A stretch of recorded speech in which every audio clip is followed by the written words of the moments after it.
¿Cómo estás? Gracias por escuchar ¿Qué tal, Fernanda? Mi nombre es Fernanda Familiar.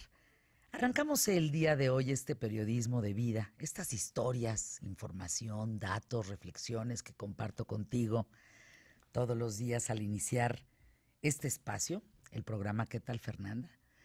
Pues hoy con la historia de una mujer que podría ser desde hace décadas, pues la conductora de televisión más rica y poderosa de Estados Unidos, pero sobre todo la más influyente, considerando que pertenece a una de las llamadas minorías norteamericanas. Oprah Winfrey, sí, ese es el nombre que tú conoces. Presentadora, actriz, productora, filántropa, empresaria, escritora. Ella nace un 29 de enero de 1954 en Kosciuszko, Mississippi, lugar en el que vive una terrible adolescencia. Una pequeña comunidad agrícola, abusada sexualmente por varios hombres, de su familia, por amigos de su madre. La vida de Oprah en su infancia es una tristeza.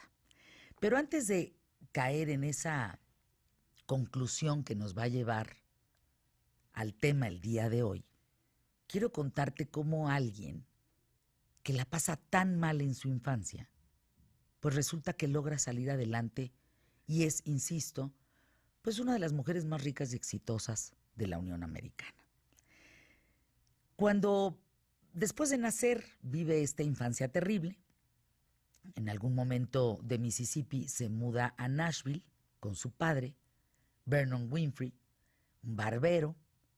Posteriormente de barbero se vuelve hombre de negocios y logra Oprah en 1971, con gran esfuerzo de su padre, entrar a la Universidad Estatal de Tennessee y empieza a trabajar ahí en emisiones de radio y televisiones locales.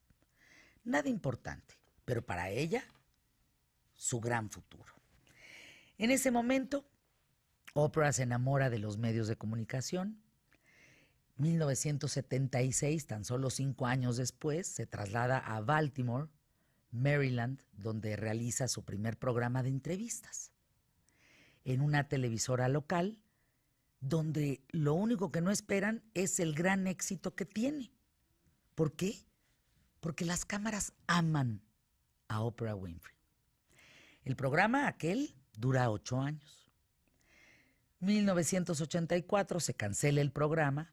Oprah acepta la oferta de un canal de televisión en Chicago para realizar un programa matutino llamado AM Chicago, y el objetivo era competir con el perfil del show de Phil Donahue que se transmitía en ese mismo horario. Un estilo muy personal, abierto, sincera, buen corazón, divertida, pues empieza a conquistar a la audiencia y se convierte en una estrella a nivel nacional. Así empieza en 1986 con el famoso The Oprah Winfrey Show. Ella lo produce con sus propios recursos, como puede, lo logra en un momento que no era verdaderamente en lo absoluto una mujer adinerada. Y este programa, que era una mezcla entre talk show con un formato de entrevistas, resulta que se vuelve un trancazo y se coloca en 120 canales de toda la Unión Americana. Y empieza a sumar una audiencia de televidentes de más de 10 millones. Eso ya no es menor. Para lo cual el impacto en la recaudación de publicidad se dispara, pero como caso único en Estados Unidos, a 120 millones de dólares en el primer año de transmisión al aire. Estamos hablando de algo nunca antes visto. Fíjense, una mujer que nace allá en un pueblo rascuache, por decirlo así, en Estados Unidos, y que por maltrato por parte de la madre y todo este tema, se logra mudar con el papá, estudia y empieza a escalar. Y estamos hablando que esos 120 millones de dólares de ese primer año, Oprah recibe 30 millones de dólares. Ese es su primer pago cuando lanza The Oprah Winfrey Show.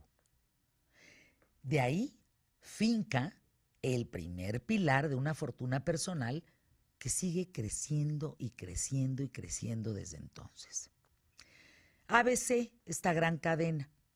El programa se produce por Harpo Productions, nombre de Oprah, deletreado al revés. ¿Estamos? Harpo es Oprah al revés.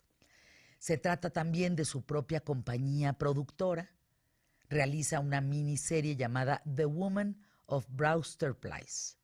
Y esta la protagoniza, entra una película que se llama Beloved, basada en la novela de la ganadora del premio Pulitzer de Gloria Gaynor. Hace la historia de Gloria Gaynor, que es durísima, no sé si la han visto, pero vale la pena. Porque luego vemos a estas imágenes tan importantes y con tanta fama y tanto dinero, pero luego no cuestionamos qué viven estas mujeres en sus vidas emocionalmente, ¿no? En la parte literaria, por ejemplo, Oprah impulsa a muchos autores desconocidos a lanzar su club de libro de Oprah, que es famosísimo, programa de entrevistas y todo. Fíjense, si Oprah, esto sigue siendo importante, si Oprah decía, el libro fulano de tal, a ver, ¿qué libro traigo aquí reciente? Miren, les voy a decir, si Oprah decía, por ejemplo, que van a lanzar, el libro de la Sociedad Civil contra la Corrupción de Federico Reyes Heroles, María Marván, Mauricio Merino, Enrique Cárdenas, Eduardo Borges, Jacqueline Pechard, etcétera. Esa es la mera neta del planeta, léanlo, se agotaban. En ese instante las librerías se tenían que poner bien abusadas porque si no tenías la cantidad de libros suficientes, era que hay un revuelo. Ella siempre quiso originar este hábito por la lectura en la vida de los estadounidenses promedios y lograba sus recomendaciones, punto, se volvían best sellers. Coautora de 5 libros. Bueno, la revista más exitosa en la industria editorial estadounidense, la At Home, la Oprah at Home, donde ella aparece en la portada todo el tiempo. Después funda Oxygen Media, una compañía dedicada a la producción y programación por cable e internet a un público muy femenino. Y aunque siguió en ABC, de todas maneras ella decidió abrir su propio canal de televisión, Oprah Winfrey Network, en conjunto con Discovery Communications. Y bueno, según la revista Forbes, Oprah es la mujer de ascendencia afroamericana más rica del siglo XX. Hasta el año 2000 poseía, ¿están sentados? ¿Están sentados? Sí. O si están caminando, paren. Si van con audífonos, deténganse. ¿Saben cuánto tiene? 800 millones de dólares. Pero eso fue en el año 2000. No, y eso se quedó atrás. ¿Saben cuánto se contaba en el 2014 que se piensa ha duplicado? 3,000 millones de dólares. Crea la fundación de Oprah's Angel Network, que es una belleza, recauda más de 51 millones de dólares destinados a obras de caridad, incluyendo la educación de niñas en Sudáfrica, socorro para todas las víctimas de Katrina, de aquel huracán terrible. Y bueno, hace un par de años, Oprah declaró en una entrevista para la revista Good Housekeeping que no se arrepentía en algún momento. Esta es la parte dura emocional, que fíjense cómo una mujer pues con tanto dinero, con tanto éxito, con tan conocida, tanta fama, ¿qué pasa en su infancia? ¿Cómo marca su infancia? Dicen que infancia es destino. Y ella declara que no se arrepentía de no haber tenido hijos junto a aquella pareja que tuvo Stedman Graham, con quien pues lleva, pues será unos 30, 35 años de relación. Su fundación dice Academia de Liderazgo para Niñas en Sudáfrica, que tiene más de 170 niñas de escasos recursos, pues siente que es la mamá de todas estas niñas, pues que es como la madre de los niños del mundo. aunque no provengan de su vientre, que con cuidarlos, cobijarlos, protegerlos, pues para ella es más que suficiente. Pocas personas, y esto es la parte del tema el día de hoy, pocas personas conocen pues, un pasaje bien doloroso en la vida de Oprah Winfrey.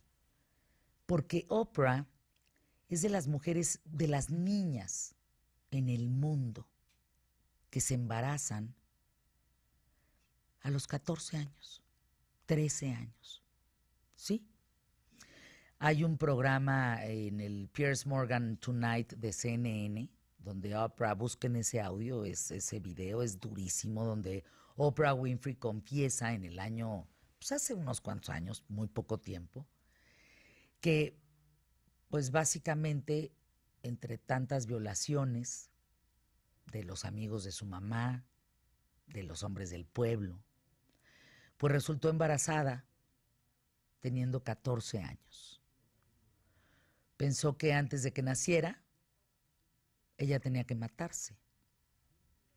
Y bebió detergente.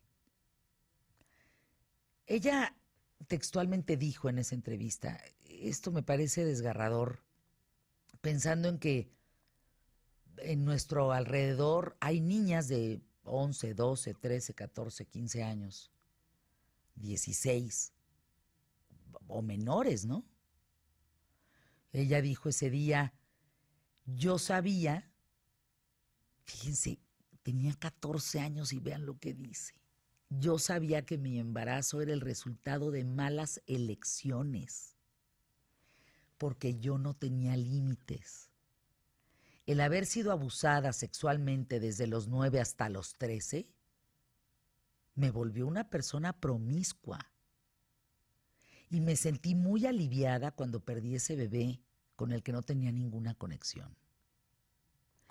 Esta declaración de una mujer tan importante trasciende por ser ella, pero ¿cuántas que no tienen, que no son famosas, que nadie conoce, cuántas no tienen declaraciones así tan importantes que hacer, ¿no? Como esto tan doloroso? Oprah comentó en su momento que lo mejor que le pudo haber pasado fue eso, porque rodeada de problemas y abusos y siendo mamá a esa edad, pues habría significado el fin de su vida y la de un bebé. Yo pregunto, ¿una niña de 14 años tiene la culpa? ¿Es promiscua per se? Es decir, amanece promiscua, decide ser promiscua, ¿o qué ambiente está viviendo para tomar esas decisiones? La Organización Mundial de la Salud, desgraciadamente, confirma no solamente el caso de Oprah Winfrey. Hay 16 millones de mujeres entre 15 y 19 años. Aproximadamente 1 millón de niñas menores de 15 años que ellas sí se convierten en mamá cada año. Esto es terrible para ti, para mí, para todos nosotros. Esto es un problema social. Las encuestas, los números, si se los digo, así como la cantidad de millones de dólares de Oprah, se van de espaldas. Es una locura. Estás hablando de entre 3 millones de adolescentes. Esto lo reporta la Facultad de Medicina de la UNAM, entre 15 y 19 años. Estás hablando de 3 millones de adolescentes. Eso no es menor, 3 millones de adolescentes, no 3,000, no, 3 millones. Practican abortos inseguros o clandestinos en el mundo entero. Así es que, ¿qué hacer con este tema? Yo les digo para arrancar hoy el periodismo de vida que pues esta historia de Oprah Winfrey, como tantas otras, o yo aquí les cuento una, lo he platicado varias veces, el momento más difícil, uno de los momentos más difíciles que he vivido frente a este micrófono, es aquel día que se abrió esa puerta para entrar a este micrófono, a compartirlo conmigo, y era una niña de 8 años que no tenía los senos desarrollados y tenía 7 meses de embarazo. Y uno no se explica. Uno no se explica dónde está la mamá. Uno dice, bueno, y el papá no, pues es que el papá abusó de ella. Bueno, el entorno, es que el entorno abusó de ella. Y la mamá venía acompañándola. Y tú dices, a ver, a ustedes que me escuchan, yo les pregunto, entran de la mano un programa conmigo, con su hija de 8 años embarazada. ¿Qué piensan? ¿Qué creen de eso? ¿Lo permitirían? ¿Permitirían que ella tuviera un hijo? ¿Abortarían? De veras les cuestiono. No es menor. No, claro. No es menor el tema, ¿eh? Una decisión sumamente complicada. Hombre. Además, embarazada de tu pareja. Espérenme. Eso ya está muy enfermo. Embarazada del hombre con el que tú te acuestas, mamá. Perdón siendo tan explícita. Pero, o sea, ya no es solo su padrastro. O sea, ya también es el padre de su hijo. Uy, yo creo que hay cosas muy retorcidas y esas, entre otras, ¿no? Claro. Pero hoy vamos a hablar de este tema, De Emilio, esta porque pues, es brutal, nos debe de importar a todos. Claro, parte de la información que tú dabas ahorita es que México es el país número 1 en embarazos en cuanto a las cifras de la OCDE. Dentro de los países que forman la OCDE, México ocupa el número 1 en embarazos en adolescentes. Entonces eso sí es preocupante. Bueno, pues vamos a arrancar el programa, eso y más. Aquí hay que compartir mucho que tenemos para ustedes, así que la invitación hasta la 1 de la tarde. ¿Qué dijo? No lo sé, pero ese es el tema es que todo se revolvió. ¿Qué fue? ¿Qué dijo? ¿Qué nos acompaña? Adjetivo, sujeto, predicado, valega, le arrancamos pie derecho. Sí. Te Luego digo, yo ayer venía así como cruzados. tú, con los cables cruzados. Con nosotros, quédense Hoy creo aquí. que los traigo un poco más derechos. Arrancamos el programa, pie derecho, quédate conmigo.